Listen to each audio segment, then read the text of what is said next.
Imagine the White House in flames, the president fleeing into the night, and British soldiers dining on a meal meant for America's leader. This actually happened. In 1814, during a war so overlooked that some historians call it America's forgotten conflict, the British marched into Washington, D.C. and burned it to the ground. But here's the twist. America claims they won this war. The British say it was a draw. And Canada? Well, they think they won. So who's telling the truth about the War of 1812? Buckle up, because this story is far stranger and more fascinating than anything you learned in school. The year was 1812, and America had a serious problem with Britain. For years, the Royal Navy had been stopping American ships on the high seas, kidnapping American sailors and forcing them to serve in the British military, a practice called impressment. Between 1803 and 1812, the British press gained an estimated 10,000 American sailors, treating U.S. sovereignty like a joke. To make matters worse, Britain was blockading American ports and strangling U.S. trade with Europe. But it wasn't just about ships and sailors. American war hawks in Congress believed Britain was secretly arming Native American tribes on the frontier, encouraging them to resist American expansion into the Northwest Territory. This combination of maritime humiliation and frontier fears created a toxic mix. President James Madison, under enormous pressure, finally asked Congress for a declaration of war on June 18, 1812, and they delivered.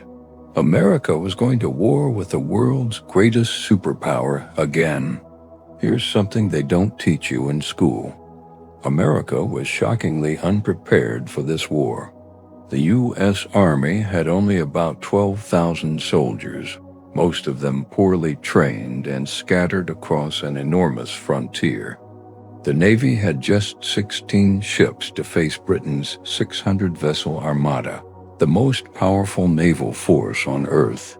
America's war plan was essentially, let's invade Canada and use it as a bargaining chip, which sounds simple until you realize Canada didn't want to be invaded. The American government was broke, divided, and disorganized. New England states, who depended on trade with Britain, openly opposed the war. Some even threatened to secede. The military leadership was a disaster. Most generals were old Revolutionary War veterans, decades past their prime and stuck in outdated tactics. Meanwhile, Britain was already fighting Napoleon in Europe, so they initially viewed this American war as an annoying sideshow. But that attitude wouldn't last long. In July 1812, General William Hull led an American force into Canada with grand ambitions. His invasion lasted less than a month before he surrendered Detroit without firing a shot, terrified by British General Isaac Brock's psychological warfare and the presence of Tecumseh's native warriors. It was one of the most humiliating defeats in American military history, and it was just the beginning. Hull was later court-martialed and sentenced to death, though President Madison eventually pardoned him. The Americans tried again in October at the Battle of Queenston Heights.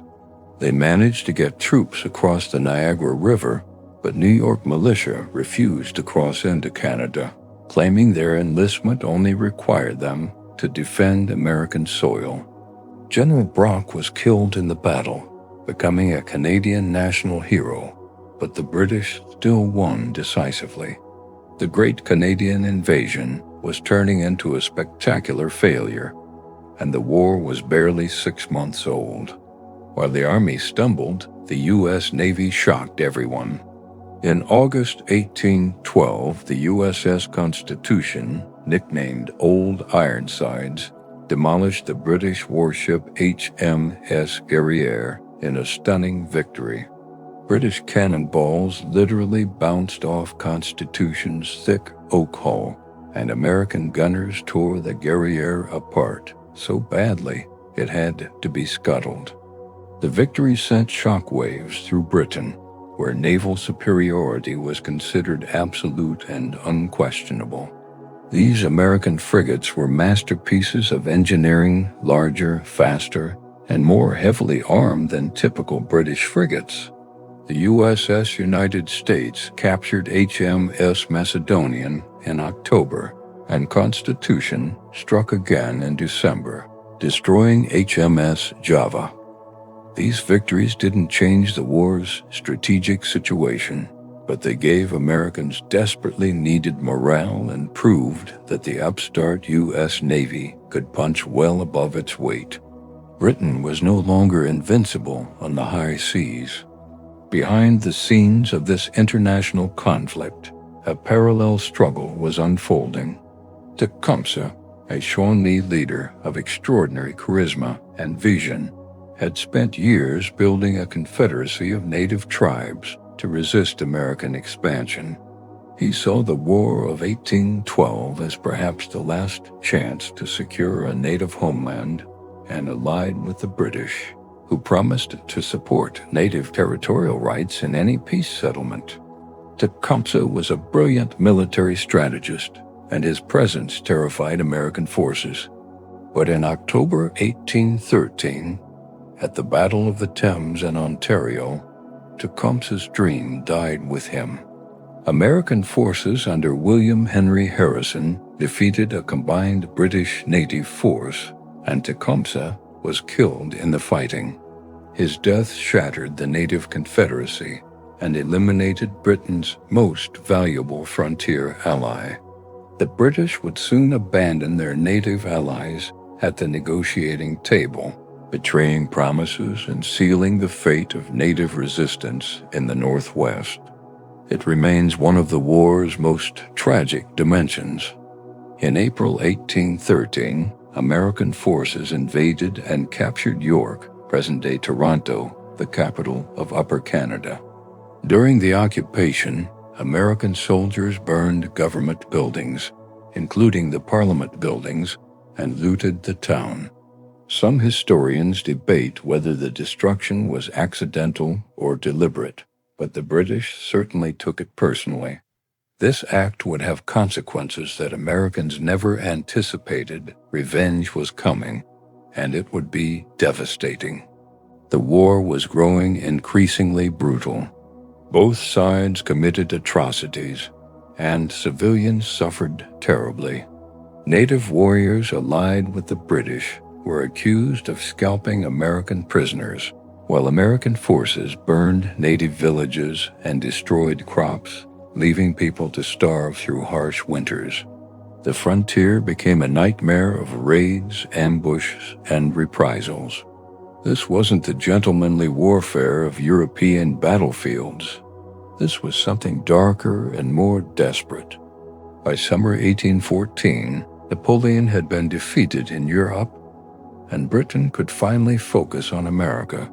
British reinforcements poured across the Atlantic, and their strategy shifted to punishing the United States with devastating raids along the coast.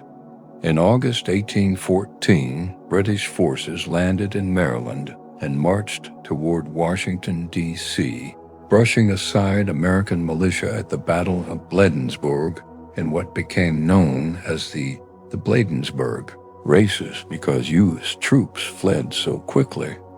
On August 24, 1814, British troops entered Washington and systematically burned the public buildings, the Capitol, the White House, the Treasury, and more. First Lady Dolly Madison barely escaped, famously saving a portrait of George Washington before fleeing. British officers allegedly ate the dinner prepared for President Madison before torching his home. The burning of Washington was payback for York, and it remains the only time since the Revolutionary War that a foreign power has captured and occupied the U.S. Capitol.